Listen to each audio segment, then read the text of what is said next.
اور نبی رحمت صلی اللہ علیہ وسلم کی ولادت کی جب باتیں سنتے ہیں تو حضرت آمنہ فرماتی ہیں میرے نبی جب پیٹ میں نہیں آئے تھے، اس سے پہلے میں جب دھوپ میں چلتی تھی تو دھوپ کے اندر یہ ہوتا تھا، جو عام لوگوں کے اوپر دھوپ پڑتی ہے تو گرمی ہوتی، وحشت ہوتی، میرے ساتھ بھی یہی ہوتا تھا، لیکن جب آپ صلی اللہ علیہ وسلم میرے وطن کے اندر تشریف لائے تو گویا میں جب بھی دھوپ میں نکل جاتی میرے سر پر بادلوں کا سایہ ہوا کرتا۔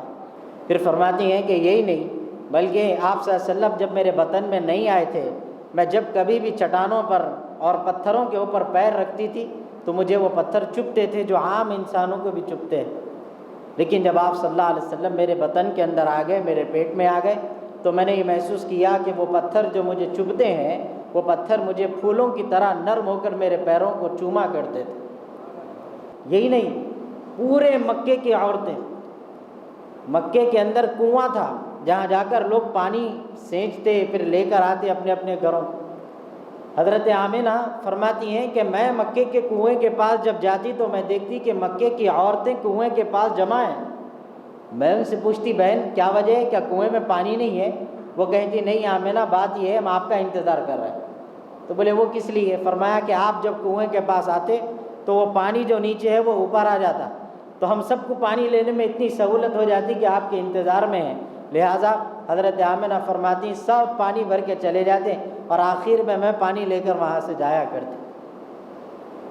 پھر فرماتی ہیں کہ آپ صلی اللہ علیہ وسلم میرے پیٹ میں تشریف لانے سے پہلے عام انسانوں کو جس طرح محنت کرنے پر، مزدوری کرنے پر یا ذرا برابر وحشت پر جسم سے پسینہ جاتا اور انسان کے جسم سے بو آنا شروع ہو جاتی، فرماتی ہے میرا بھی وہی حال تھا، لیکن حضور اکرم صلی اللہ علیہ وسلم جب میرے پیٹ کے اندر آ گئے تو میں نے یہ دیکھا کہ میرے جسم سے کوئی پسینے کی خوشبو نہیں آتی، بلکہ ایسی خوشبو کا سلسلہ اللہ نے جاری کیا تھا کہ جس کا چرچا عرب عجم پورے اہل عرب میں ہونا شروع ہو گیا کہ حضرت آمنہ کے پاس ایسی خوشبو ہے، ایسا عطر ہے، وہ ایسا لگاتی جو وقت کے بادشاہوں کی بیویوں کے پاس بھی نہیں ہے، وقت کے تاجروں کے پاس بھی نہیں ہے۔ اب وہ چرچا عورتوں سے مردوں میں گیا، مردوں سے حضرت عبد المطلب کے پاس آ گیا۔ حضرت عبد المطلب نے اجازت چاہی کہ اپنی بہو سے بات کریں، تو پردے میں یہ سسر اور جو ہے بہو کے درمیان میں بات ہوئی۔ حضرت عبد المطلب نے پوچھا اے آمنہ میں سنتا ہوں کہ تم ایسی خوشبو کا استعمال کرتی ہو جو اس وقت کے بادشاہوں کے پاس بھی نہیں ہے، آخر یہ خوشبو آئی کہاں سے؟ آخر ایسی خوشبو کا استعمال کرتی کیوں ہو جس سے لوگوں کو خبر لگ جائے کہ تمہارے پاس ایسی خوشبو ہے؟ آپ نے فرمایا کہ ابا جان بات اصل میں یہ ہے کہ میں نے اپنی زندگی میں کبھی کسی بھی طرح کی خوشبو کا استعمال نہیں کیا، میں جانتی ہوں کہ یہ خوشبو عورتوں کے لیے، ان کی عزتوں کے لیے خطرہ بن جاتی ہے، لہذا میں نے ہمیشہ اس سے پرہیز کیا۔ پھر پوچھا کہ آخر یہ خوشبو آ رہی کہاں سے ہے کہاں؟ تو فرمایا یہ خوشبو میری نہیں ہے، بلکہ پہلے میرے بھی جسم سے پسینے کی بو آتی تھی، لیکن میرے وطن میں جب سے میرا بیٹا آیا ہے اس وقت سے اللہ نے میرے جسم سے خوشبو کا چشمہ اور خوشبو کی مہک جاری فرما دی، یہ میری خوشبو نہیں ہے، یہ تو میرے بیٹے کی ہے۔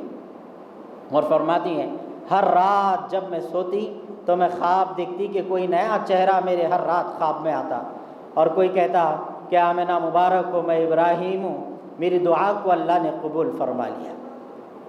اب میں آپ سے سوال کر دوں حضرت ابراہیم علیہ السلام کی دعا کیا تھی؟ کیا تھی؟ حضرت ابراہیم علیہ السلام کو اللہ نے ان کی زندگی میں کئی قربانیاں دی ہو، عظیم پیغمبر ہے اللہ کی، اللہ نے ابراہیم خلیل اللہ کہا اس لیے کہ دوست ہے میرا ابراہیم، تو خلیل اللہ ہونے کے باوجود امتحان دینا پڑتا۔ ہاں اب اپن چھوٹی چھوٹی امتحانات پہ بول رہے ہیں اللہ پوری مصیبتیں کا میرے آنکھ پہ ڈال دیا، آپ تو چھوٹی چھوٹی چیزوں پہ ہم گلے شکوے کر رہے ہیں اللہ سے، مگر خلیل اللہ ہونے کے باوجود پوری زندگی امتحانات میں گزاری۔ 4 امتحان حضرت ابراہیم علیہ السلام کے سب سے بڑے، جس کی شان، جس کی عظمت قرآن کے اندر اللہ محفوظ فرما دی۔ کیا کیا ہے؟ پہلا امتحان آپ دیے تھے کب؟ جب آپ کو نمرود کی آگ میں ڈالا جا رہا تھا، آگ میں ڈال رہے ہیں آپ، شیطان آگے مشورہ دے رہا کہ جو ہے ایسا مت ڈالو، اگر آپ ڈھکیل دیں گے یہ آگ کے اندر تو وہ لکڑیاں پھر تہس نہس ہو جائیں گی، آگ نہیں چھو پائیں گی، تو اب کیا کرنا؟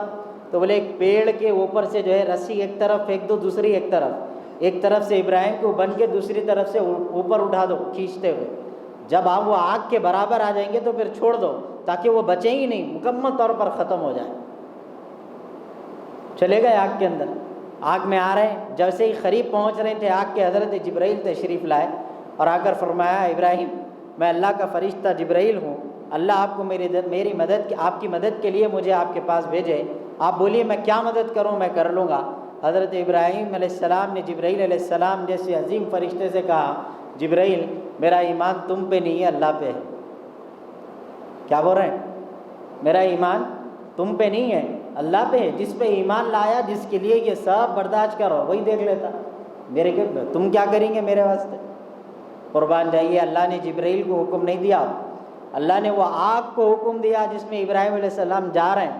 قرآن کہتا قلنا یا نار کونی بردا وسلاما علی ابراہیم، اے آگ سلامتی کے ساتھ ٹھنڈی ہو جائے ابراہیم پر، اتنی ٹھنڈی بھی نہیں جس سے سردی ہو جائے، اتنی گرم بھی نہیں جس سے گرمی محسوس ہو، لہذا اعتدال ہو جائے، سلامتی والی ٹھنڈک دے دے ابراہیم علیہ السلام۔ یہ قربانی دی۔ پھر دوسری قربانی، اللہ تبارک و تعالی نے بڑی مدتوں اور بڑی منتوں کے بعد حضرت ابراہیم علیہ السلام کو بڑھاپے کی عمر میں اولاد عطا فرمائی۔ حضرت اسماعیل علیہ السلام پیدا ہو گئے، تو جیسے ہی پیدا ہوئے ابراہیم علیہ السلام بھی خوش۔ کچھ وقت گزرا، کچھ دنوں گزرے، اللہ نے حکم دیا ابراہیم اپنی بیوی اور اپنے بچے کو لے جا کر وہ سنسان گھاٹیوں میں چھوڑ دو جو صفا و مروہ کی پہاڑیاں تھیں۔ آپ بولے اللہ ٹھیک ہے، اور حکم دیے تم بات نہیں کرنا اپنی بیوی سے، یہ شرط ہے۔ نبیاں اپنے اللہ کے ایسے حکم کی اتباع کرتے تھے جس کے بعد صحابہ ہی ہیں جنہوں نے اللہ کے حکموں کی اتباع کی۔ اپنی بیوی کو لے جا کے صفا و مروہ کی پہاڑیوں کے بیچ میں حضرت حاجرہ کو چھوڑ دیے، چھوڑ کے وہاں سے پلٹ کے جا رہے ہیں۔ حضرت حاجرہ بولے کیا بات ہے، کیا وجہ سے، کوئی سزا ہے، کوئی جزا ہے؟ وجہ کیا ہے کہ دو پہاڑیوں کے بیچ گھنا جنگل، کب کون سا شیر آ کے کھا جاتا نہیں معلوم، کب کون کیا کر سکتا نہیں معلوم، کھانے کا سامان بھی ہمارے پاس نہیں ہے، کہاں چھوڑ رہے ہیں، کہاں جا رہے ہیں؟ اللہ کا حکم تھا بولنا نہیں، آپ خاموش چلتے جا رہے ہیں، چلتے جا رہے ہیں۔ حضرت آپ بھی، آپ کی بیوی صاحبہ بھی پیچھے پیچھے ہیں۔ جاتے جاتے آپ کو خیال آیا میرا شوہر ہے وہ نبی بھی ہے، اور نبی ہونے کی حیثیت سے وہ وہی کام کرے گا جو اللہ اس کو کرنے کا حکم دیں گے۔ تو آپ نے پوچھا کہ ابراہیم جا رہے ہیں تو صحیح یہ بول کے جاؤ کہ جو ہے اپنی مرضی سے چھوڑ کے جا رہے ہیں یا اللہ کی مرضی ہے؟ اللہ کا حکم تھا بولنا نہیں، تو آپ اشارے میں آسمان کی طرف انگلی اٹھا کے بتائیں، تو آپ فرمائیں جب اللہ کی مرضی ہے تو تمہاری بھی ضرورت نہیں ہے، چلے جاؤ۔ اور امتحانات، لفظ وہ امتحانات سنائے تو آپ سیرت رک جاتی۔ 4 بڑے امتحانات آپ نے اپنی زندگی کے اندر دیے، جس کے عوض میں اللہ نے حکم دیا آپ کو اور حضرت ابراہیم علیہ السلام یعنی حضرت اسماعیل علیہ السلام دونوں کو کہ وہ خانہ کعبہ کی تعمیر کریں۔ جب انہوں نے خانہ کعبہ کی تعمیر کی تو 2 ہاتھ اٹھائے اور اللہ کے سامنے دعا کی، ربنا وبعث فیہم رسولا منہم یتلو علیہم، کہ اللہ تبارک و تعالیٰ سے یہ دعا فرمائی کہ اے اللہ آپ ہماری نسلوں میں وہ نبی جس کی شان اتنی بلند، جس کا مقام اتنا بلند، جس کا مقام و مرتبہ اتنا اعلیٰ ہے کہ حضرت آدم علیہ السلام کو اللہ نے جب زمین پہ اتارا وہ پیدا ہو کر آگے سامنے ظاہر ہو گئے، جسم ہماری طرح ظاہر ہو گیا، تو اللہ تبارک و تعالیٰ نے ان کی پسلی سے حضرت حوا کو بنایا اور فرمایا اے آدم ہم نے حوا کو تمہارے لیے ہی بنایا، لیکن تم حلال طریقے سے اس کے قریب جاؤ۔ بولے وہ طریقہ کیا ہے؟ تو بولے تمہارا نکاح کریں گے حوا سے۔ حضرت آدم تیار ہو گئے، میں تیار ہوں۔ تو اب اللہ نے فرمایا ٹھیک ہے تم تیار ہیں، مہر بھی دو۔ پھر اب یہاں پہ نوجوانوں کے واسطے سبق ہے، اللہ کیا فرما رہے ہیں؟ مہر دو، پھر جہیز لو، پھر نہیں بولے، سمجھ رہے ہیں؟ جہیز لو پھر بولے تو حضرت حوا کو لانا پڑتا تھا۔ اب دونوں ہی دنیا کے پہلا مرد ہے پہلی عورت ہے، اب رواج یہ ہے کہ عورت کو جہیز لانا ہے تو اس کا باپ لا کے دیں گا نا۔ اور آج کل شرم کی بات یہ ہے، ہم اپنی تقریروں میں جب بھی بولتے رہتے تھے کہ بھائی جہیز مت لو، جہیز مت لو، اب بچے جہیز لینا نہیں چاہ رہے، بچی والے دینا چاہ رہے ہیں، یہ ظلم الگ ہوگا، الٹی ہو گئی پھر کہانی۔ اب الٹا فون آ کر کے بچے بول رہے ہیں بھائی میں نہیں لینا چاہ رہا ہوں، زبردستی دے رہے ہو لو، اب میں کیا کروں؟ تو نہ ایسا جینے دے رہی قوم، نہ ایسا جینا ہے ہمارے۔ تو دینداری اگر آ گئی تو یہ پورے مسئلے حل ہو جاتے۔ ہم بننا نہیں چاہ رہے ہیں دیندار۔ بہرحال حضرت آدم کو بولے تم مہر دو. حضرت آدم بولے اللہ میں بھی ابھی آیا, میرے گھر کوئی مال ہے نہ زر ہے کہ جو مہر میں دے دوں گا, آخر دوں تو دوں کیا. قربان جائیے, اللہ تبارک و تعالیٰ نے اعلان کیا کہ اے آدم اگر تم کو مہر ادا کرنا ہے اپنی بیوی کے لیے تو کیا دو گے. انہوں بولے میرے پاس کچھ بھی نہیں ہے. تو فرمایا تمہارا مہر یہ ہے کہ تم 3 مرتبہ جناب محمد رسول اللہ صلی اللہ علیہ وسلم پر درود بھیجو, یہی تمہارا مہر ہے. اب میں آپ سے بول رہا ہوں, اب سے 1400 سال پہلے حضور اکرم صلی اللہ علیہ وسلم اس دنیا میں تشریف لائے, لیکن دنیا کا وجود نہیں تھا. آدم پیدا ہوئے تو اللہ فرما رہے میرے نبی پر درود پڑھو. تو ہم تو اب ولادت منا رہے ہیں 12 کی, لیکن ہمارے نبی اس زمانے سے جس زمانے میں کچھ نہیں تھا. ایک صحابی رسول تھے, وہ اللہ کے رسول کے قریب تشریف لائے. انہوں نے پوچھا رسول اللہ آپ کب پیدا ہوئے, آپ کیسا دنیا کے اندر ظاہر ہوئے, اور کب سے آپ اس دنیا کے اندر ہیں. آقا صلی اللہ علیہ وسلم نے فرمایا کہ جب آدم علیہ السلام کو بنانے کے لیے اللہ تعالیٰ کی مٹی, ابھی وہ مٹی جو آدم کی ہے وہ ابھی ملنے والی تھی پانی میں, میں اس وقت بھی تھا. کیا بول رہے ہیں, میں اس وقت بھی تھا. تو اب آپ اندازہ لگاؤ کیا شان ہے حضور اکرم صلی اللہ علیہ وسلم کی. یہ شان والے نبی کا ذکر حضرت آدم کے پاس ہو رہا. تو حضرت ابراہیم نے دعا مانگی کہ اللہ وہ آنے والا جو پیغمبر ہے اس کو آپ میری نسل میں پیدا فرمائیے. میرے عزیز, یہ تذکرہ بھی ایسا ہے کہ شاعر کہا لب چمٹ جاتے ہیں بس نام محمد سے جناب, نام پیارے کا جب آتا ہے تو پیار آتا ہے. میرے عزیزوں, نبی رحمت صلی اللہ علیہ وسلم کے لیے حضرت ابراہیم نے دعا مانگی. وہی دعا کی ذکر حضرت آمنہ کے خواب میں ہو رہا تھا کہ اے آمنہ مبارک ہوں, میں ابراہیم ہوں, اللہ نے میری دعا کو قبول کر لیا اور تجھے ماں بنایا ہے حضور اکرم صلی اللہ علیہ وسلم کا. آپ سنا رہی ہیں اپنے سسرے سے حضرت عبد المطلب سے کہ یہی نہیں, ہر رات ایک نیا چہرہ میرے خواب میں ہوتا ہے. کوئی کہتا ہے میں موسیٰ ہوں, کوئی کہتا ہے میں عیسیٰ ہوں, اور ہر شخص مجھے مبارکبادیاں دیتا ہے کہ مبارک ہو, اللہ نے تجھے محمد رسول اللہ کی ماں بنا کر دنیا میں بھیجا. اللہ, یہی نہیں, وہ وقت آ گیا کہ جس وقت حضور اکرم صلی اللہ علیہ وسلم پیدا ہونا ہے. قربان جائیے آقا صلی اللہ علیہ وسلم کے کہ اللہ تعالیٰ نے نظام بنا دیا, تبدیل کر دیا دنیا کی اس کائنات کے مناظر کو. فرماتی ہیں کہ صبح ہونے والی ہے, رات ختم بھی نہیں ہوئی, ایسے وقت میں آقا صلی اللہ علیہ وسلم اس دنیا میں تشریف لا رہے ہیں. اور عالم کیا ہے, باہر کا ماحول کیا تھا. فرماتے ہیں کہ جنت کی خوشبوؤں کو اللہ نے زمین پر اتار دیا. لوگ کہتے ہیں کہ پوری دنیا کے عطر ایسا محسوس ہوتا, پوری دنیا کا عطر زمین پہ ڈال دیا گیا اور ذرا برابر کوئی بو نہیں ہے, بلکہ ہر جگہ اتنی حسین و خوشبو مہک رہی ہے کہ پوچھو مت. فرماتی ہیں ہر رات کالی گزرتی, اندھیرے میں گزرتی. ہماری راتوں میں لائٹاں ہیں چل جا رہا, وہ رات میں تو لائٹ بھی نہیں تھی, چراغ لوگ رات کو جلاتے بھی نہیں تھے, ایسے لوگ تھے. لیکن وہاں کی دایائیں جو حضور اکرم صلی اللہ علیہ وسلم کے پاس تھیں, آپ کے گھر کے باہر تھیں, ان لوگوں کا کہنا گئے کہ ایسی روشنی خانہ کعبہ سے جناب محمد رسول اللہ کے گھر تک تھی کہ ہم دیکھ کر یہ سمجھتے کہ پتہ نہیں کوئی شامیانے لگائے گئے ہوں کہ یہ ایک بیٹا اس گھر میں پیدا ہونے والا ہے. بہرحال یہ تو باہر کے منظر تھے, اب اندر کا منظر کچھ اور ہے. حضرت حلیمہ فرماتی ہیں کہ میرا بیٹا پیدا ہونے والا تھا, میرا گھر اندھیرے میں تھا, ذری روشنی نہیں, یہ حال, اور میرے گھر میں جلانے کے لیے تیل بھی نہیں کہ جس سے میں چراغ جلا لوں. لیکن میرے گھر کے اندر میں نے یہ دیکھا, میری نگاہوں نے یہ حسین منظر دیکھا کہ میرا بیٹا یعنی جناب محمد رسول اللہ صلی اللہ علیہ وسلم جیسے جیسے اپنی ماں سے جدا ہوتے گئے ویسے ویسے حضرت حلیمہ کی جھوپڑی میں نور آتا گیا.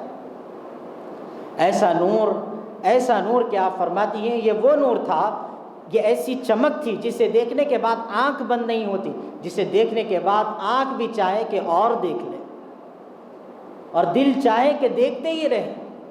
وہ حسین نظارے میں دیکھتی رہی. فرماتی ہیں میں نے چاہا میں اپنے لخت جگر کو دیکھوں تو صحیح کہ ہے کیسا, جس کے آنے سے میرا گھر منور ہو جائے تو میں دیکھوں وہ ہے کیسا. فرماتی ہیں کہ عام بچے جب اپنی ماؤں کے پیٹ سے باہر آتے ہیں جسم پر گندگی لے کر آتے ہیں, اور وہ آنے کے بعد ان کے ختنہ کرنا پڑتا, وہ آنے کے بعد ان کے لیے ناف کے پاس آنے والی آنتڑی کو کاٹ دینا پڑتا ہے. لیکن فرماتی ہیں میرا بیٹا جب آیا اس کے جسم پر ذرا برابر گندگی نہیں تھی. بلکہ فرماتی ہیں مجھ سے جب جناب محمد رسول اللہ جدا ہوئے میرا کمرہ خوشبوؤں سے منور ہو گیا، میں سمجھ گئی وہ جو خوشبو میرے ساتھ چلتی پھرتی تھی وہ میری نہیں تھی بلکہ میرے بیٹے جناب محمد رسول اللہ کی تھی۔ عزیزوں اب آگے چلیے، آپ فرماتی ہیں کہ میں نے اپنے بیٹے کو پایا، ان کے جسم پر گندگی نہیں تھی بلکہ خوشبو آنے لگی۔ آپ فرماتی ہیں کہ وہ عام بچوں کی طرح ختنہ کے لیے نہیں بلکہ ان کی ختنہ مختون پہلے سے پیدا ہو۔ اور پھر فرماتی ہیں ناف کے پاس کوئی ایسی آنتڑی بھی نہیں تھی جس کو الگ سے کاٹنا پڑے، یہ اللہ کا کرم ہوا۔ آپ فرماتی ہیں میں نے اپنے لخت جگر کو دیکھا پہلی نظر میں تو اس حال میں پایا کہ وہ سجدے میں ہے، گویا امتیوں کو سبق دے رہے ہیں میلاد منانا ہے، میرا جشن منا، میں پیدا ہوا تو سجدہ کرا، اور تمہارا یہ حال ہے میری پیدائش کی خوشی منا رہے مسجد ویران، اور ہمارے نبی پیدا ہو کے سجدہ کر رہے، سجدہ کر کے امت کو بتا رہے نماز کی اہمیت ہے، میری پیدائش کی اہمیت ہے اپنی جگہ ہوں گی مگر نماز کی اہمیت ہے میں، اور انگلی اٹھا کے اشارہ حضرت آمنہ فرماتی ہے میرا بیٹا سجدے کی حالت میں، اور انہوں نے شہادت کی انگلی آسمان کی طرف اٹھائی اور ایک کلمہ پڑھا، کیا تھا؟ لا الہ الا اللہ وانی رسول اللہ، فرمایا میں گواہی دیتا ہوں اللہ کے سوا کوئی عبادت کے لائق نہیں اور میں محمد رسول اللہ، اعلان کر دیا کہ یا یہ پیدائش ہو رہی، اور حضرت عبد المطلب کو خبر دی، حضرت عبد المطلب خانہ کعبہ میں نماز پڑھ رہے تھے، دعائیں فرما رہے تھے آقا صلی اللہ علیہ وسلم کی آمد کے لیے کہ آپ صلی اللہ علیہ وسلم کی حفاظت ہو، دشمن تھے پہلے سے آپ کے والد کو قتل کی سازشیں کی ہیں، تو آپ دعائیں کر رہے ہیں کہ اللہ میرے گھر میں جو بیٹا آ رہا آپ اس کی حفاظت فرمائیے، وہ دعائیں ادھر ہو رہی تھی، لوگ خبر دیے کہ آپ کے گھر بیٹا ہوا تشریف لائیے، آپ بھاگے دوڑے چلے آئے، آپ فرماتے ہیں کہ میں نے اپنے پوتے کو جب اپنے گود میں لیا، میرے پوتے کے حسن کا یہ عالم تھا کہ میرے قدم بہہ کے پڑ رہے تھے، اور میرے آس پاس کھڑی دایاؤں نے کہا کہ آخر چاہتے کیا ہیں کہ ایسے نورانی بیٹے کا نام کیا رکھتے ہو؟ تو میں نے کہا میرے اس پوتے کا نام احمد ہے اور محمد ہے، دونوں نام آپ کے اس وقت پڑے، ضروری نہیں سمجھنا چاہیے۔ بہرحال آپ صلی اللہ علیہ وسلم کی ولادت اس طرح ہوا۔ اب آپ لوگ کیئرفل ہو جاؤ، آج کے بعد کوئی بھی پوچھا سرکار کیسا پیدا ہوئے تو بولیں گے نہیں بولیں گے؟ ہاں تو سنے تو بولنا بھی پڑتا، پھر آپ کو معلوم سننے کی کیا سزا ملتی سننے کے بعد عمل کرنا پڑتا ہے، یہ سب سے بڑا مسئلہ ہے، اور عمل کے ساتھ جو سن چکے وہ دوسروں تک پہنچانا پڑتا، یہ کہانی ہے اصل، تو سن کے مزے لینے تو سب ہی بیٹھ رہے پورے جلسوں میں۔ تو آج ذمہ داری سمجھ لیجیے اپنی کہ آپ کی اولاد کل کے دن اگر آپ کو پوچھے کہ ابا جان بتائیے ہمارے نبی پیدا کیسا ہوئے، تو آپ منہ پھیر لینا اپنی اولاد سے، اس لیے آپ کو بتا رہا ہے۔ کبھی آپ مایوس نہیں ہونا اپنی اولاد کی نگاہوں کے سامنے کہ ہم کو نہیں معلوم۔ تو یہ واقعات آپ صلی اللہ علیہ وسلم کی ولادت کے ہیں، اور آپ کی ولادت کو اللہ نے فرمایا وما ارسلناک الا رحمۃ للعالمین، کہ اے حبیب ہم نے آپ کو تمام جہانوں کے لیے رحمت بنا کر بھیجا ہے۔ کیسی رحمت؟ کیسی رحمت؟ خالی انسانوں کے لیے، خالی جانوروں کے لیے، خالی نظر آنے والی مخلوق کے لیے نہیں، دنیا میں اللہ نے جتنی شے بنائی تمام شے پر، جن جن شے پر اللہ کی قدرت ہے، قرآن کہتا ہے الحمدللہ رب العالمین للہ ملک السماوات والارض، کہ اللہ تعالیٰ جس جس شے کا رب ہے، نبی اکرم صلی اللہ علیہ وسلم کی رحمت ہر اس شے کے لیے۔ ایک دن آپ صلی اللہ علیہ وسلم صحابہ کے ساتھ بیٹھے ہوئے تھے کہ ایک اونٹ آیا آپ صلی اللہ علیہ وسلم کی خدمت میں، سر جھکا کے کچھ کہہ رہا اپنی اونٹ کے انداز جو اس کے بولنے کا انداز ہوتا، صحابہ دیکھ کے بولے یہ کیا تو بھی ہو رہا، آخر ہم بھی نہیں سمجھ سک رہے کیا چل رہا، جو بولنا تھا اونٹ بول چکا۔ پھر آقا اس کو جواب میں یہ بولے جا اپنے مالک کو بلا کے لا، انہیں چلے گا۔ اب آپ بولو جانور کی بات اپلا سمجھ سکتے، الٹا جلا کے کھا جائیں گے اس کو۔ مولانا عاقل صاحب رحمۃ اللہ علیہ ایک واقعہ سناتے تھے، ایک صاحب پڑوس کی مرغی کھا لیے کہتے بغیر پوچھے گا۔ تو پہلے زمانے میں جو ہے چھوٹے چھوٹے کمرے، چھوٹے چھوٹے گھر، حیثیت کے حساب سے، اب ہر آدمی دوسرے کو دیکھ کے اپنی بلڈنگ بڑا کرنے کے چکر میں حلال دیکھ رہا نا حرام، جو آ رہا حلق میں اتار لیے، کہانی ختم۔ گھروں کے گھر اڑل دے رہے ہیں پورے، سب کا گھر تباہ کر کے اپنا محل بنا رہے ہیں ہم، کتنی شرم کی بات۔ بہرحال ایک صاحب پڑوس کی مرغی کھا لیے، کھا کے اب ان کے گھر میں جب پکا تو بہو اٹھی پوری، تو بازو بھی چلے گئے انہیں، تو بازو والے آ کے بولے آپ کے گھر میں کیا پکا؟ بولے چکن پکا۔ تو بولے وہ جو مرغ پکا وہ ہماری مرغی ہے کیا؟ تو انہوں بولے آؤ جاؤ میری مرغی ہے، کھاتا ہوں، کیا کر لیتے دیکھ لیتے۔ اب اپنے گلیوں میں گنڈے کم ہیں، ہمارے بچے نوجوان فخر کر رہے ہیں، گنڈا پکار رہا اس کو بول کے نہیں کر رہے، ہمارا نوجوان فخر محسوس کر رہا، کوئی جاتے جاتے کیا روڑی بولے تو ارے انہیں پور پھول جا رہا، انہیں شرم نہیں۔ بہرحال انہیں بھی ایسی تھا آپ کے نوجوانوں کے ایسا، انہیں بولا ہاؤ کھایا، کیا کر لیتے دیکھ لیتے ہوں، چلو بولا تو ٹھیک ہے۔ تو وہ صاحب نیک تھے، دیندار آپ کے جیسے، انہوں بولے ارے میاں یہاں کھا لیا کوئی بات نہیں، وہاں جواب دینا پڑتا بولے۔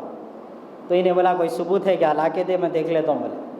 تو بولے ثبوت کی یہاں کیا ضرورت، جو مرغی کو کھایا وہی مرغی اللہ کے سامنے کھڑے ہو کے بولیں گے میرے کو کھایا، اس سے بڑا ثبوت اور کیا ہونا؟ تو کھائے والا بولا بڑا آسان ہے، پھر تو مسئلہ حل ہو گیا، اپنی جنت میں جانا ہی جانا ہے، جہنم کا مسئلہ نہیں ہے، تو دیوانہ ہے بولے۔ تو بولے یہ کیوں؟ تو بولے جب وہ مرغی زندہ ہو کے آئیں گی، آگے کھڑے کے بولیں گے میں کھایا، وہی مرغی پکڑ کے تیرے کو دے دیتا ہوں، بات ختم۔ اب تیری مرغی تیرے پاس تو میں کھایا گا، ہاں؟ تو یہ کہانی تو ہماری قوم کی ہے۔ بہرحال وہ اونٹ آیا اور اپنے انداز میں جو بولنا تھا بولا آقا کو، آقا بولے جا تیرے مالک کو بلا۔ مالک آ گیا، آقا صلی اللہ علیہ وسلم بولے کیا ہے تو اپنے اونٹ پہ ظلم کرتا؟ تو وہ کہنے لگا نہیں میں تو ایسا کوئی ظلم نہیں کیا۔ صحابہ دیکھ رہے پریشان ہو رہے کیا چل رہا ہے؟ تو آقا صلی اللہ علیہ وسلم نے فرمایا تیرے اونٹ نے مجھ سے شکایت کی کہ تو اس اونٹ کے اوپر سامان زیادہ ڈالتا، اس پہ وزن زیادہ رکھتا اور زیادہ چلاتا، اور اس کا چارہ کم کر دیتا۔ کہ آقا صلی اللہ علیہ وسلم نے فرمایا جو جانور تیری تجارت کے کام میں آتا ہے اس کے حق یہ ہے کہ تو اس کو چارہ زیادہ دے اور کام کم لے۔ یہ اصول بتا، وہ سنا اور اے رسول اللہ آئندہ سے عمل کروں گا اور چلے گا۔ تو اب آپ بولو، میں ابھی آپ کو بولا اللہ فرما رہا ہے وما ارسلناک الا رحمۃ للعالمین، تو یہ اونٹ کے لیے اللہ کی رحمت، اللہ کے رسول کی رحمت ہے نہیں ہے؟ مزدور تھے وہ زمانے میں، لوگ مزدوروں کا یہ حال تھا، مزدوری کرتے ہی رہنا، بس غلام بنا کے رکھے تھے، اتنی مار پیٹ ہوتی تھی، پیسے پوچھے تو پوچھو نہ۔ اب کے زمانے میں الٹا چل رہا، تھوڑا سیٹ میں اور مزدور میں آگے پیچھے ہو گیا تو انہیں سیٹ کے سامنے دکان کو لے رہا بھائی، بولے اب دیکھو تم چلاؤ کیسا چلاتے، میں دیکھتا ہوں۔ ظلم کی انتہا تھی آقا صلی اللہ علیہ وسلم کی آمد سے پہلے۔ اللہ کے رسول نے اس کا بھی اصول بتایا، کیا فرمایا کہ اگر تمہارے حق میں کوئی مزدور کا حق ہے تو کیا کرو، وہ مزدور کا پسینہ سوکھنے سے پہلے اس کی مزدوری دے دو۔ اگر تم نہیں دو گے، اگر آپ نہیں دیں گے تو فرمایا کہ تمہارا ٹھکانہ جہنم ہوگا، اور اس کا بدلہ روز محشر میں وہ مزدور آپ سے اللہ کے سامنے کھڑے ہو کر اس کا بدلہ دے سکتے۔ وہاں پہ یہاں پہ 1 روپیہ نہیں نکل رہا جیب میں سے، وہاں تو کچھ رہتا بھی نہیں، قرضدار آ کے کھٹکے مارے تو نیوں بول رہے بچوں کو۔ حضرت عاقل صاحب یہ بھی ایک واقعہ ہے، آپ سن لو، اب ہنستے ہنستے سنایا تم باتیں۔ تو ایک صاحب قرضے لے کے بیٹھ گئے گھر میں جا کے، تو ہر روز آتا قرضے دار کھٹکا مار کے بولتا کہاں ہے تمہارے، گھر میں گئے پوچھے تو بیوی رہتی ہے، روز بولتی نہیں ہے ہمارے میاں باہر چلے گئے، اندر چلے گئے۔ بہرحال اب یہی باتیں چل رہے ہیں۔ ایک دن بچے باہر کھڑے تھے وہ بندے کے، تو جا کے اس کو قرض دار جو قرض لینا تھا، جس کو پیسے دینا جس کو تھا، انہیں جا کے پوچھا کہاں ہے تمہارے بابا؟ تو بولے اب بھی پوچھ کے آتا ہوں ہمارے بابا کو۔ انہیں اندر گھر میں گیا، جا کے بولا بھائی کوئی قرض دار آیا بابا تمہارا؟ تو بابا بولے ٹھیک ہے جاؤ جا کے بولو میں نہیں ہوں، بولے۔ اب انہیں بھی بابا کا بچہ ہے، باہر آ کے بولا ہمارے بابا بول رہے نہیں ہو، بول رہے۔ تو برائی کی عادت ماں باپ سے بچوں کے اندر خود بخود داخل ہو جاتی، یہ بھی سبق۔ بہرحال مزدور کی مزدوری کے لیے، مزدور کے لیے آقا صلی اللہ علیہ وسلم وما ارسلناک الا رحمۃ للعالمین، کہ اللہ کے رسول نے اپنی رحمت کو مزدوروں کے لیے بھی عام فرمایا۔ 2 واقعات سناتا ہوں آپ کو، کہ لوگ یہ سمجھتے کہ ہم مسلمان اپنی عورتوں کو جو ہے پردے میں رکھتے ہیں تو اس پر ظلم ہوتا، ہم مسلمان اپنی عورتوں کو گھر میں رہنے کی تاکید کرتے ہیں تو یہ سمجھتے ہیں کہ ہم ظلم کر رہے ہیں۔ مگر وہ زمانہ یاد کرنا چاہیے اور وہ زمانے سے واقف ہونا چاہیے کہ جس زمانے میں حضور صلی اللہ علیہ وسلم تشریف لائے تھے وہ زمانے میں عورتوں کی کوئی عزت اور مقام نہیں تھا۔ آپ تعجب کریں گے، ماں جیسی عظیم ہستی کی کوئی عزت نہیں تھی لوگوں کی نظر میں، بہن جیسی ہستی کی کوئی عزت کسی انسان کے دل میں نہیں تھی، بیٹیوں کی عزت نہیں تھی۔ حال یہ تھا کہ زنا عام تھا، صبح و شام شراب کے نشے میں عرب دھت رہتے تھے۔ آقا صلی اللہ علیہ وسلم نے یہ سارے مناظر کو ایک جھٹکے میں مٹا دیا۔ جب دین اسلام کا پیغام آیا، اسلام اور دین سمجھ میں آیا، آقا تک پہنچ گیا، تو آقا صلی اللہ علیہ وسلم نے اپنے لوگوں کو سکھایا کہ اگر تمہارے گھر میں ماں ہے تو اللہ نے اس کے قدموں کے نیچے جنت رکھی، اس کی خدمت کے ذریعے تم جنت حاصل کر سکتے ہو۔ اگر اللہ نے تمہیں بہن دی ہے وہ تمہاری گھر کے لیے بہت بڑی رحمت ہے۔ اور جب بیٹیاں ہوتی تو وہ لوگ زمینوں میں زندہ اپنی بچیوں کو دفن کر دیتے تھے۔ ایک واقعہ آپ کو اس سے متعلق سناتا ہوں۔ ایک صحابی رسول حضور اکرم صلی اللہ علیہ وسلم کی خدمت میں حاضر ہوئے۔ جب آئے تھے اس وقت تو کافر تھے، بعد میں صحابی بن گئے۔ کافر تھے، انہوں نے آ کر کہا رسول اللہ آپ مسلمانوں کے امیر ہیں، مسلمانوں کے سردار ہیں، میں آپ کی خدمت میں ایک عجیب گزارش لے کر آیا، میرا دل بڑا بے چین اور مضطرب ہے، میں سنا کہ آپ دلوں کے حال کو سن کر ان کے لیے ایسی باتیں اور ایسے فیصلے کرتے ہیں جو کافروں کے لیے بھی بڑے آسان ہو جاتے ہیں۔ آقا صلی اللہ علیہ وسلم نے فرمایا بول کیا بات ہے؟ کہنے لگا مجھ سے بہت بڑا گناہ ہوا۔ کتنا بڑا گناہ؟ اس نے کہا آسمان جو نظر آ رہا اس کی کوئی قدر و قیمت نہیں ہے، مگر میرا گناہ بہت بڑا ہے، میری راتوں کی نیند ختم ہو گئی، 40 دن سے میں بے چین اور بے قرار ہوں۔ اللہ کے رسول نے فرمایا ٹھیک ہے، تو جس رب کے سوال کا جواب لینے کے لیے آیا وہ رب بڑا رحمت والا ہے، تو اپنا گناہ بتا۔ اس نے کہا کیا رسول اللہ میرے گھر میں خدا نے بیٹی دی، جب بیٹی ہوئی تو اصول ہے ہمارے پاس کہ ہم بیٹیوں کو لے جاتے اور زمین میں دفن کر دیتے، لیکن میری بیوی نے مجھ سے کہا کہ اللہ نے ہمیں انتہائی خوبصورت بیٹی عطا کی، لہٰذا ہم اس بیٹی کی حفاظت کریں گے، چھپا کر اپنی بیٹی کو گھر میں چھپا کر رکھیں گے، کسی کو نہیں بتائیں گے ہمارے گھر میں بیٹی ہوئی۔ تو شوہر بھی مان گیا، اولاد تھی تو اس کا دل لرز اٹھا، اس نے کہا ٹھیک ہے ہم اپنی بچی کو پالیں گے۔ جب وہ بچی چلنے پھرنے بولنے کے قابل ہوئی اس وقت تک اس نے اپنی بیٹی کو پالا، لیکن کب تک یہ راز چھپتا، ایک نہ ایک دن تو باہر آنا ہی تھا، وہ باہر آ گیا۔ باہر اس طرح کہ پورے قریش میں چرچا ہو گیا کہ فلاں نے اپنی بیٹی کو اپنے گھر میں پناہ دے دی اور پیدا کر کے اس کو پرورش کرتے ہوئے پال بھی لیا، اب وہ بولنے چلنے پھرنے کے قابل بھی ہو گئی۔ جب یہ بات سب لوگوں کو پتہ چلی، ابو جہل ظالم نے اس بیٹی کے باپ کا گلا پکڑا بڑے سڑک کے درمیان میں اور کہا تو ہم قریشیوں کی ناک کٹا رہا ہے، تو نے اپنی بیٹی کو کیسے جنم دیا، اور جب جنم دے دیا تو اس کو زمین میں دفن کیوں نہیں کیا بلکہ اس کو پالا اور پوسا، اس قابل کر دیا کہ وہ بولنے اور چلنے کے قابل ہو گئی، لہٰذا تو اسے ختم کر دے، ابھی لے جا کر اسے دفن کر دے ورنہ تیرے گھرانے کے لیے خطرہ ہو جائے گا۔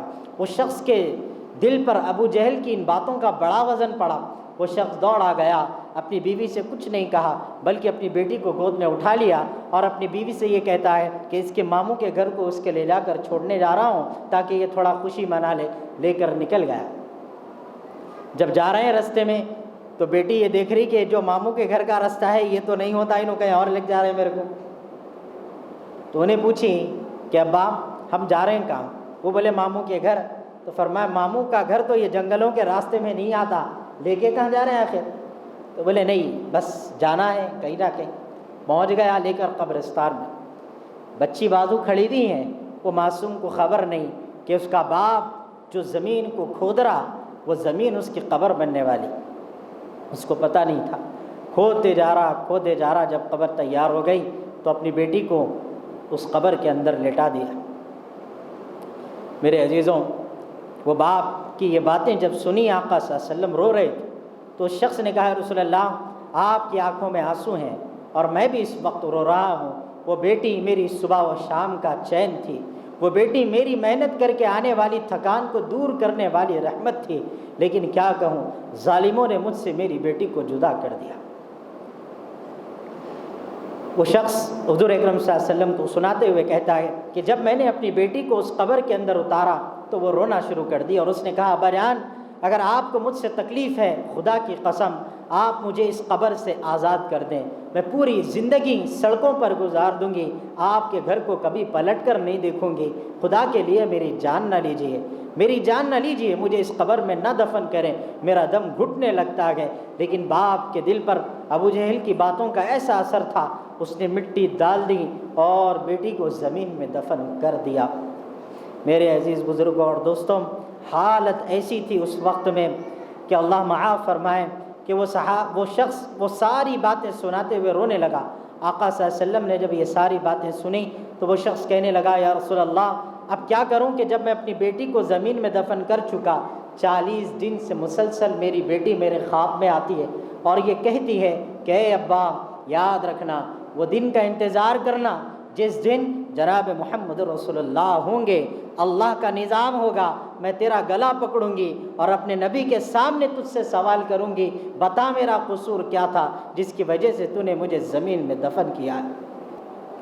اب وہ روتے ہوئے کہنے لگا رسول اللہ کوئی مسئلے کا حل بتائے، کیسے میرے اس گناہ کی معافی ہوگی؟ آقا صلی اللہ علیہ وسلم نے فرمایا تم کلمہ پڑھ لو، تم مسلمان ہو جاؤ، اگر تم کلمہ پڑھتے ہو تو اللہ تمہارے ان پچھلے سارے گناہوں کو معاف فرما دے گا۔ وہ شخص نے کلمہ پڑھا اور دائرے اسلام میں داخل ہوا۔ جب رات سویا تو اس کی بیٹی نے کہا ابا آپ نے جس مذہب اور جو دامن مصطفیٰ تھاما ہے اس کی برکت اور اس کی عظمت سمجھ لیں کہ میں نے بھی آپ کو معاف فرما دیا ہے۔ اللہ، یہ مقام اس زمانے میں تھا۔ آقا نے فرمایا اگر تیرے گھر میں بیٹی ہے، اگر ایک، آقا صلی اللہ علیہ وسلم نے فرمایا تھا اگر آپ کو اللہ 3 بیٹیاں دے، 3 بیٹیاں، اور آپ ان کی اچھی تربیت کریں گے اور ان کا نکاح کرا دیں گے تو آپ کے حق میں جنت ہے۔ تو جو تھے سامنے وہ بے چین ہو گئے، بولے یا رسول اللہ اگر 2 ہے تو؟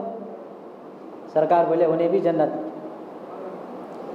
اگر بولے 1 ہے تو؟ بولے انہیں بھی جنت۔ شرط کیا ہے؟ شرط کیا ہے؟ شرط یہ ہے کہ ہماری بچیاں انسٹاگرام پہ ڈانس نہیں کرنا۔ شرط کیا ہے؟ ہماری بچیاں دین اسلام پر چلنا۔ شرط کیا ہے؟ ہماری بچیاں سیدہ کائنات بی بی فاطمہ الزہرا رضی اللہ تعالی عنہا کی سیرت طیبہ پر عمل کرنا۔ تو جب فرمائے کہ اگر تم تربیت ٹھیک کر کے نکاح کرا دو تو تمہارے حق میں جنت ہے۔ تو اب اللہ جن کو بیٹیاں دیا جنتی ہو گئے، مگر کنڈیشن کے ساتھ۔ کیا ہے وہ کنڈیشن؟ تربیت۔ نبی رحمت صلی اللہ علیہ وسلم نے فرمایا ہاں تربیت کرنا ہے تو عورتوں کے لیے خاص طور پر جو تحفہ ہے ہمارے بچیوں کی تربیت کے لیے، سیدہ کائنات بی بی فاطمہ الزہرا رضی اللہ تعالی عنہا سے بڑی کوئی ہستی نہیں ہے جس کو آپ دیکھیں اور عمل کریں۔ وہی ایک ذات ہے جو ہمارے لیے کافی ہے۔ میرے نبی ہم تک دین پہنچانے کے لیے خون دے دی ہے اپنا، وہ مبارک خون تو کجا ہے میرے عزیزو۔ آقا کے ہاتھ کو لگ کے جانے والے پانی کو صحابہ آب شفا سمجھ کے پی لیتے تھے، اور یہ ظالم امت ہے اسی نبی کی جو اپنے نبی پر ذرا درود نہیں پڑھ سکتے،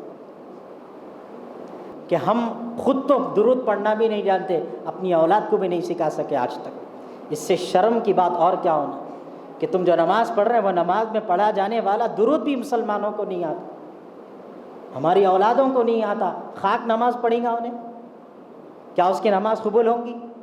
نوجوان نسل میں 7-8 سال سے تقریباً نوجوان بچیاں، جو بچے اور بچیاں تقریباً 13-14 سال 15 سال کے آس پاس کے بچوں سے ان کو پڑھانے کا موقع ملتا تو ہمیشہ ایک سوال کرتا ہوں کہ کیا تم کو پانی نہانے آتا اس طرح جس طرح دین آپ سے کہتا؟ تو ان کا جواب کیا ہو سکتا آپ اندازہ لگا سکتے؟ یہ اندازہ اس وقت لگاؤ جب آپ اپنے گھر میں جا کے اپنے بچوں سے پوچھ لو آپ سوال کہ بیٹے آپ پانی کیسا نہاتے ذرا بولو، چھوٹے ہو یا بڑے ہو ہم کو تو شروع سے سکھانا ہے غسل کا طریقہ، وضو کیسا آپ کرتے آپ بتاؤ۔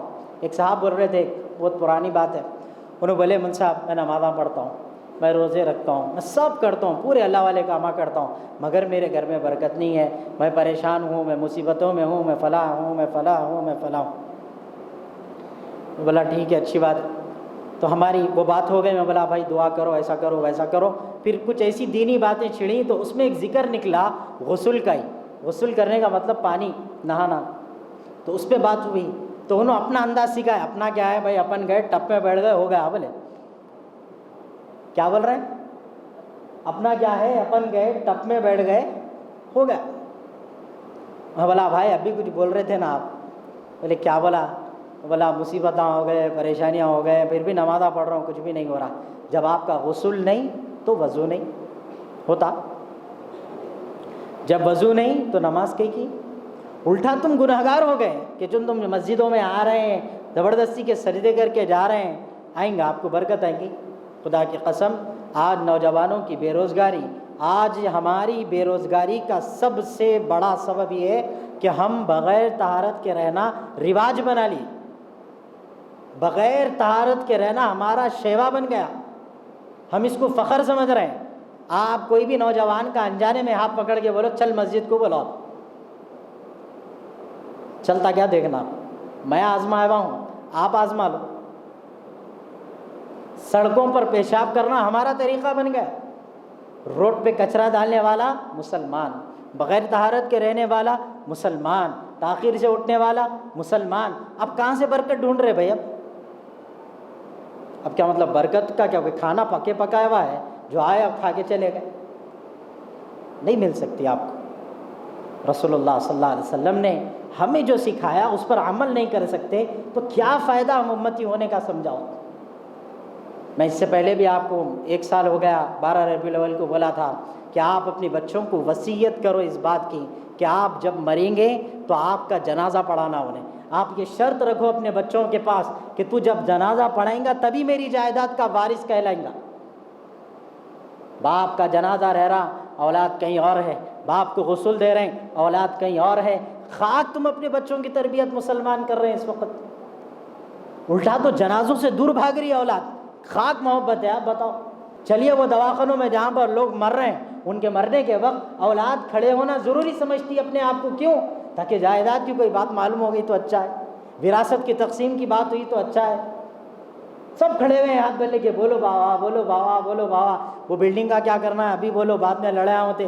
اتنی شرم آئی ہے جملہ سن کے میرے کو. ایک ہمارے خاندان میں ایک صاحب بہت زیادہ جو ہے علیل تھے دواخانے میں, اتفاق سے وہاں جانے کا موقع ملا تو دوسری طرف وہ بالکل وہ مرض میں تھا بیچارہ. آج کل میں جا رہا, ڈاکٹر بولے اب چلے آتا, تو پھر بھی انہیں بات کرنے کی طاقت میں تھا. تو اس کی اولاد اس سے پوچھ رہی, بولو بھائی وہ کیا کرنا ہے ورنہ تم جانے کے بعد مسائل بن جاتے.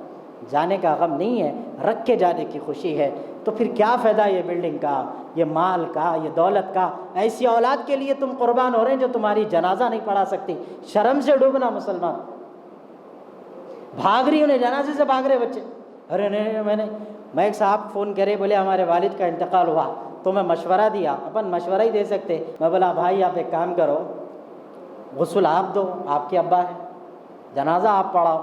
تو بولے مول صاحب جنازہ تو نہیں آتا پڑھانے, غسل کے لیے غسال کو بلایا, غسل دیے تو ڈرے گئے تھے اس کو. بول رہے نہیں روز خواب میں آ جائیں گے, میں پریشان ہو جاؤں گا نا. یاد رکھو ہماری قیمت یہ ہے زندگی کی. میرے کو عاقل صاحب کا جملہ یاد آ گیا. حضرت فرماتے ہیں کہ جو ہے میاں تم جب تک زندہ ہے یہی تمہاری حیثیت ہے. مرنے کے بعد خواب میں بھی آ گئے نا تو بازو سونے والی بیوی بھی جا کے مرشد کے پاس بولتی حضرت تعویذ دو, میرا میاں روز خواب میں آ رہا, اب میں بھی چلے گئی تو کیا ہے نہیں معلوم. یہ حالت ہے ہماری قوم کی, یہ حالت ہے ہماری قوم کی. میں نے بولا عاقل صاحب بولے اب حضرت کا انتقال ہوگا, پوچھنا ہے تو ان کو پوچھو کیا ہے قصہ. تو یہ کہانی ہے. اب آپ غور کرو کہ یہ حالت ہماری زندگی کی ہے. مر گئے کوئی نہیں پوچھیں گا. بلڈنگوں پہ اولاد کی راج رہیں گی اور آپ اپنی قبر میں سڑ جائیں گی, آپ کا جسم ترس جائیں گی, آپ کی روح کہ تمہاری اولاد آ کے فاتحہ پڑھے. خدا کی قسم نہیں آنے والی ہے آپ کی اولاد. آپ کون سا جا رہے جی ان لوگ آنے کے واسطے؟ بولو شب برات کو شب برات. تو یاد رکھیے, اس لیے اپنے بچوں کو اخلاق سکھاؤ, اپنے بچوں کو دین سے واقف کرو, جوڑ دو ان کو اسلام سے. اگر آپ جوڑ دیں گے تو آپ کی زندگی کامیاب ہے عزیزوں. کوئی نہیں آئیں گا آپ کے پاس. مسجد کے اماموں کے پاس جا کے ان سے آپ کو ہدیہ دیتے آ کے ذرا نماز جنازہ پڑھاؤ. امام صاحب بھی پڑھا رہے ہیں نماز, تو انہوں پیسوں کے واسطے پڑھا رہے ہیں. یہ کہانی الگ ہے. اب آپ غور کرو, میں گلا کرتا ہوں, آپ لوگوں سے برا نہیں ماننا, پورے حیدرآبادیاں ہی ہوں گے آپ لوگ, دکھ رہے ہیں تو صحیح صورتوں سے ویسے نہیں بھی ہیں تو کوئی بات نہیں. میں آپ کو ایک میرے دل میں ایک تکلیف ہے ہمارے لیے, حیدرآبادیوں کی حیدرآبادیوں سے، وہ سنا لیتا ہوں۔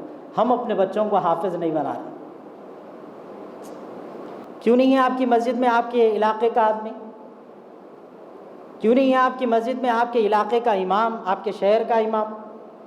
کیوں نہیں ہے؟ آپ بتائیے۔ نہیں بھائی، میں تو اپنے بچے کو ڈاکٹر بناتا۔ اور جو بچے حافظ بن گئے وہ فیلڈ میں نہیں ہے، انہیں امامت نہیں کر رہا، آج پینٹ شرٹ پہن کے انجینئرنگ کر رہا، پینٹ شرٹ پہن کے بلڈنگاں کھڑا کر دے رہا۔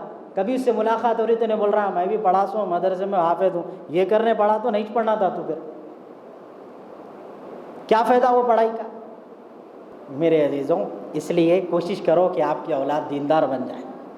دین آنا ضروری ہے، اور دین یہ نہیں ہے کہ آپ نعرے ماریں گے، جھنڈے لے کے ناچیں گے۔ وہ جھنڈے پہ گنبد خضرا ہے، وہ جھنڈے پہ لا الہ الا اللہ محمد رسول اللہ ہے، وہ جھنڈے کے اوپر وما ارسلناک الا رحمۃ للعالمین ہے۔ مسلمانوں، عاشق رسولوں کی پہچان یہ ہے کہ گنبد ہرا گئے تو اس ہرے رنگ کی بھی قدر کی جاتی، معلوم آپ کو؟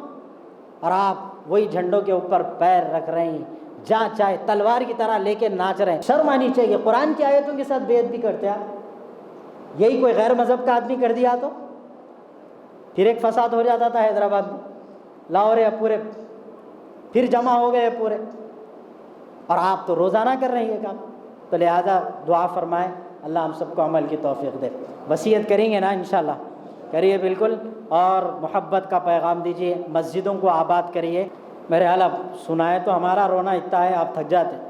اللہ سے دعا ہے کہ انہیں سننے سے زیادہ عمل کی توفیق عطا فرمائے۔